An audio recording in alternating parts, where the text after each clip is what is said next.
Sunny, a slave, and his companions are attempting to escape from a tyrannical creature known as the Mountain King. With the help of heroic actions, they manage to push the wagon there onto the edge of a cliff, causing the creature to fall to its death. However, despite the victory, Sunny feels the excruciating pain from the injuries inflicted during their struggle and realizes that his trial is not yet over. Hero, another companion, helps Sunny to his feet and suggests finding warmth near a bonfire. As they sit around the fire, planning their next move, Sunny reflects on his struggles with human connection due to his differences and finds comfort in his loner identity. Hero proposes a plan. They will gather resources before descending the mountain, ensuring their survival. Shifty, one of the liberated slaves, questions the decision, not wanting to return to a life of enslavement. However, Hero explains that without supplies, their chances of making it over the mountain pass are slim. We can't go down there. All three of them turn to Sunny. Surprised to hear his voice, Hero encouraged him to share his thoughts. Sunny, feeling uneasy but determined, reveals his belief that the Mountain King is still alive. This declaration surprises their group, and Shifty dismisses Sunny once again. However, Hero urges them to consider Sunny's reasoning. Despite the physical evidence of the tyrant's demise, Sunny explains that the monster's nature and power make it difficult to believe it could be truly defeated. His words resonate with Hero, who realizes the possibility that the Mountain King may have encounter. As the group contemplates this revelation, uncertainty fills the air. Sunny's unique perception and willingness to voice his thoughts challenge their assumptions and force a reappraisal of their circumstances. The monster isn't dead. Sunny's words echoed ominously, sending chills down their spines. He couldn't explain why he felt this way, but Sunny was certain the monster, the creature that had attacked them, had died despite falling off a cliff. His evidence was simple. If the monster had survived a leap from an immense height, how could it have been killed by another fall? Sunny's logic seemed inescapable, setting his companions, Hero, Shifty, and Scholar, on edge. Sunny elaborated. We can't retreat, for we'd be walking into its jaws. It might even come back here. His words provoked terror in Shifty and introspection in Scholar. Hero, the stoic leader, nodded in agreement.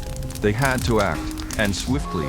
As dawn broke, they would cross the mountain pass, evading the monster and continuing their survival.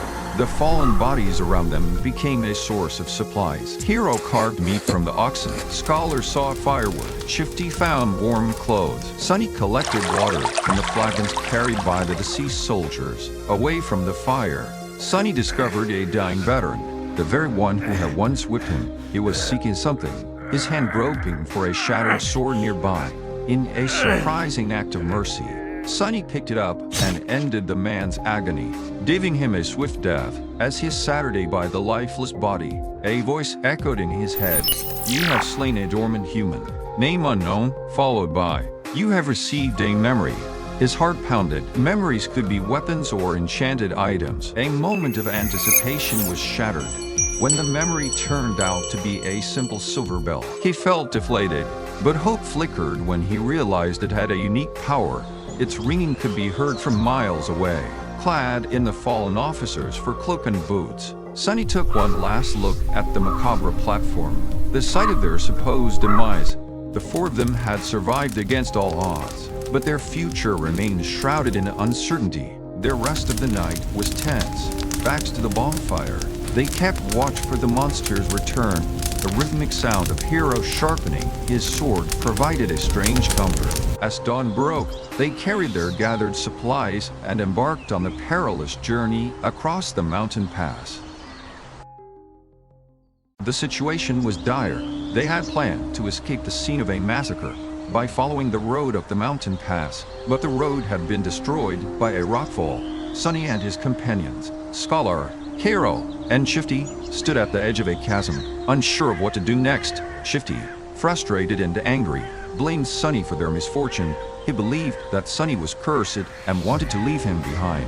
But Hero, The leader refused to abandon anyone. Scholars suggested they search for an old path that used to lead to the mountain peak. If they could find it, they could make their way back to the undamaged road.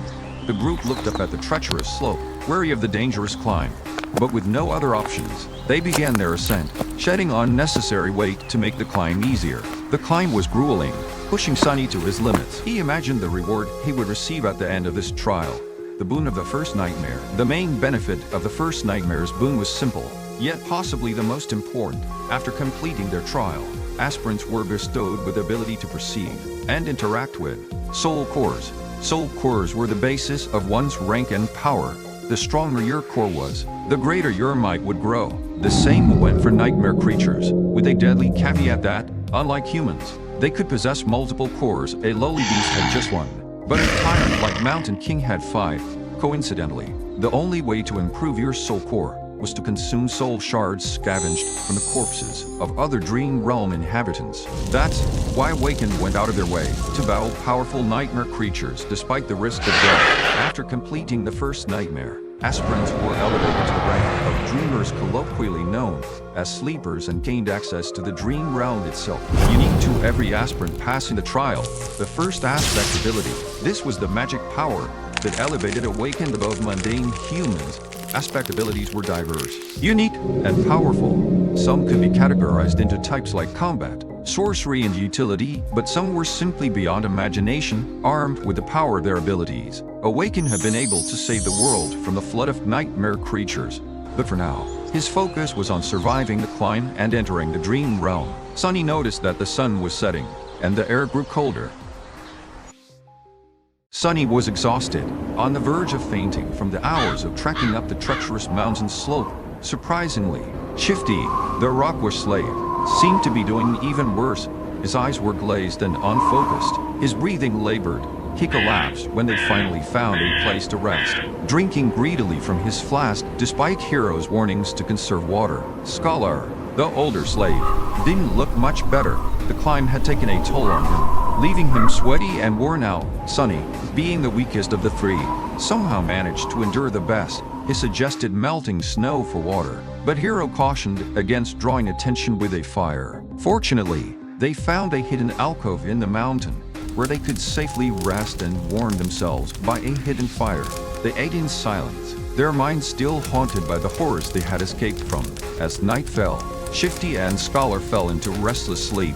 While Hero took the first watch, Sunny fell into a deep sleep, only to be awakened by Hero a short time later. He was instructed to keep the fire going and wake them if the beast appeared. Alone in the darkness, Sunny could see the distant road and the dead bodies of their fellow slaves. Then, he witnessed the Mountain King crawling onto the stone platform, devouring the bodies of his fallen comrades. Sunny realized the tyrant was blind, and he had a revelation. The monster's eyes were milky and never moved, and it only reacted to movement and sound. Excited by his discovery, Sunny woke the others at dawn and shared his theory with Hero. They needed to move faster to stay ahead of the creature. Shifty's condition worsened, possibly due to mountain sickness, and they had to redistribute his supplies among the group. Fear and uncertainty filled their hearts as they climbed higher, each step becoming more grueling. The weight of the added load was crushing Sunny, but they pressed on. Suddenly, Shifty slipped and fell to his death, leaving the group in shock and grief. They watched helplessly as his body tumbled down the slope, finally coming to rest on a jagged rock below.